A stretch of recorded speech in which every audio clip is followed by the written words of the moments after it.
Banakacherla project విషయంలో AP ప్రభుత్వం ముందుకెళ్తుంటే తెలంగాణ సర్కార్ ఎందుకు మౌనంగా ఉందని మాజీ మంత్రి హరీష్ రావు ప్రశ్నించారు.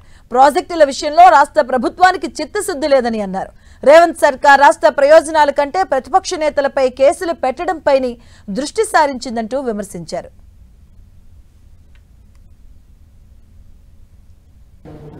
కృష్ణా జలాలను అక్రమంగా తరలించుకోవడానికి పోతిరెడ్డిపాడు ప్రాజెక్టు ఎలా మారిందో రేపు గోదావరి జలాలు మళ్లించడానికి బనకచెర్ల ప్రాజెక్టు కూడా అదే రకంగా చేయబోతా ఉంది.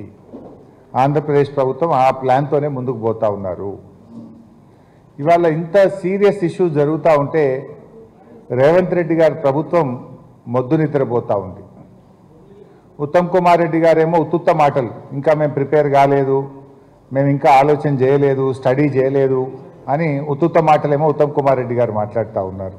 గోదావరి బనకచెర్లకు ఈ నెలలో టెండర్లు పిలుస్తున్నారు. ఈ నెలాఖరులో టెండర్లు పిలుస్తుంటే కూడా మీరు ఎందుకు మౌనం వహిస్తున్నారు? ఎందుకు నోరు మెదపడం లేదు? ఈ రాష్ట్ర ప్రభుత్వం ఎంతసేపు కేటీఆర్ గారి మీద ఎట్లా అక్రమ కేసు పెట్టాలి, ప్రతిపక్ష నాయకుల మీద ఎలా అక్రమ కేసులు పెట్టాలి, ఏ రకంగా ప్రతిపక్షం మీద బుర్ర జల్లాలి, ఇరిగేషన్ మీద అసలే శ్రద్ధ లేదు. ఇరిటేషన్, ప్రతిపక్షాలను ఇరిటేట్ చేసే ఉద్దేశమే తప్ప ఇరిగేషన్ మీద శ్రద్ధ లేదు. ఎంతసేపు ఎవరికి ఎట్లా కేసు పెట్టాలి, ఎవరిని ఏ కేసులో ఇరికించాలి, అక్రమ కేసులు పెట్టుడు, అర్ధరాత్రి పూట అరెస్ట్ చేసుడు, రైతులకు బేడీలు వేసుడు, మహిళా జర్నలిస్టులను అరెస్ట్ చేసుడు, ఇది తప్ప ఈ రాష్ట్రంలో సాగునీటి రంగాన్ని ఎలా అభివృద్ధి చేయాలి, పక్క రాష్ట్రాలు కడుతున్న అక్రమ ప్రాజెక్టులను ఏ రకంగా అడ్డుకోవాలనేటువంటి శ్రద్ధ కానీ ధ్యాస కానీ ఈ ప్రభుత్వానికి లేకుండా పోయింది. ప్రాజెక్టుల నిర్మాణానికి ఓ మాట సాయం లేదు, ఓ మూట సాయం లేదు. ఆంధ్రప్రదేశ్కు మాత్రం ఇవాళ ఇప్పటికే పోలవరానికి జాతీయ హోదా ఇచ్చి మరొక వైపు అక్రమ ప్రాజెక్టు, ఏ అనుమతులు లేని గోదావరి బనకచెర్లకు కూడా ఈరోజు నిధులు కూడా ఇచ్చి ఆ అక్రమ ప్రాజెక్టుకు అన్ని రకాలుగా ఇవాళ బీజేపీ సహకరిస్తూ వస్తూ ఉంది. ఇలా ఢిల్లీ తీరు ఎట్లుందంటే నిధులు ఆంధ్రప్రదేశ్కే. మనం చూసిన మన బడ్జెట్ పెడితే 2 బడ్జెట్లో కూడా ఆంధ్రప్రదేశ్కేమో నిధుల వరద, తెలంగాణకు గుండు సున్నా.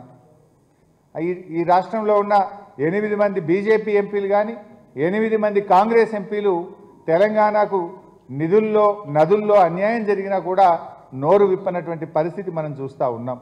కాంగ్రెస్ పార్టీ ఏ రకమైన పోరాటానికి మీరు ఈ ప్రాజెక్టు మీద రూపకల్పన చేసినా బీఆర్ఎస్ సంపూర్ణమైన మద్దతును అందిస్తుంది.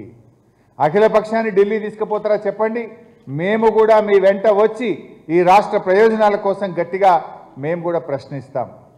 అసెంబ్లీ సమావేశాలు పెట్టండి, ఏకగ్రీవ తీర్మానం చేసి తెలంగాణ ప్రజల వాయిస్ను మనం ఢిల్లీకి వినిపించేటువంటి ప్రయత్నం చేద్దాం. పూర్తిగా బీఆర్ఎస్ పార్టీ సహకరిస్తుంది. అయినా మీరు ముందుకు రాకపోతే అవసరమైతే బీఆర్ఎస్ పార్టీయే ప్రజా పోరాటానికి రూపకల్పన చేస్తుంది. న్యాయపరమైన పోరాటానికి కూడా బీఆర్ఎస్ పార్టీ శ్రీకారం చుడుతుంది. ఈ రాష్ట్ర ప్రయోజనాన్ని కాపాడడానికి బీఆర్ఎస్ పార్టీ శాయశక్తుల కృషి చేస్తుంది.